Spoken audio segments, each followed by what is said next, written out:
My name is Pete Shelton, and I'm VP of Sales for the West region here at Simplus.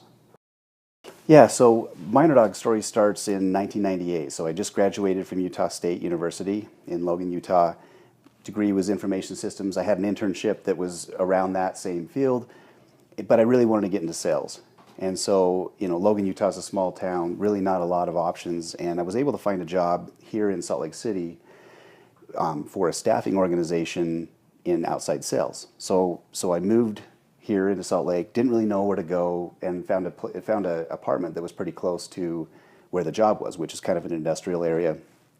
So again, didn't really know a lot about where to move. I ended up kind of moving to the wrong side of the tracks. And what I remember is the day I was moving in, I had this old couch.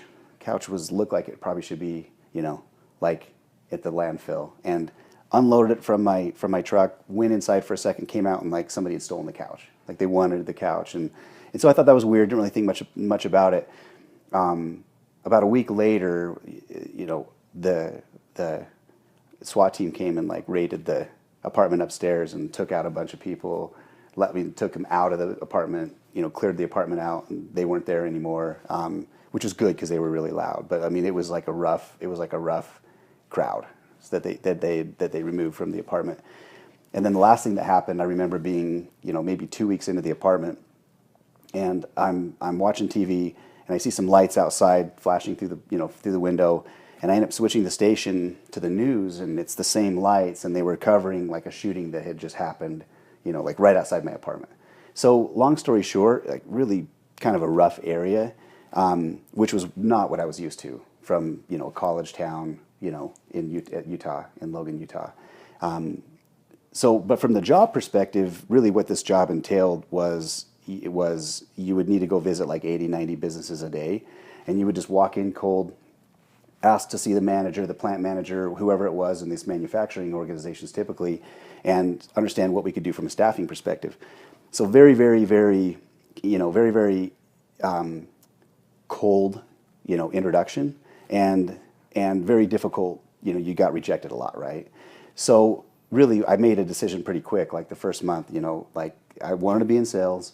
I finally had the job. I moved all the way to Salt Lake City, and I was going to see it through. And I set a goal to make my quota in the first year and use that experience to go find another sales job.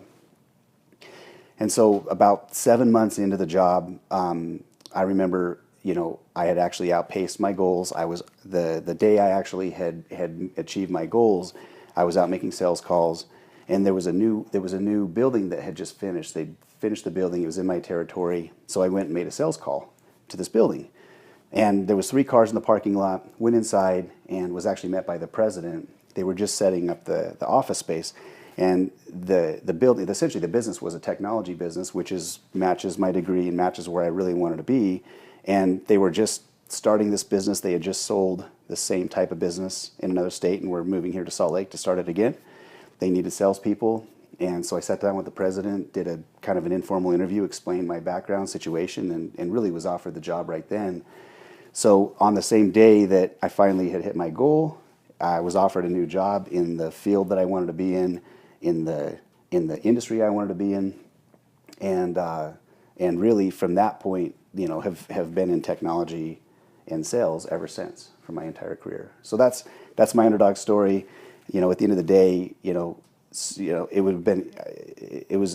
took a lot of discipline to not just vacate the role and vacate the place that I was living, but the best thing I ever did was set the goal, made the goal, and then things started to fall into place from there. So that's my story.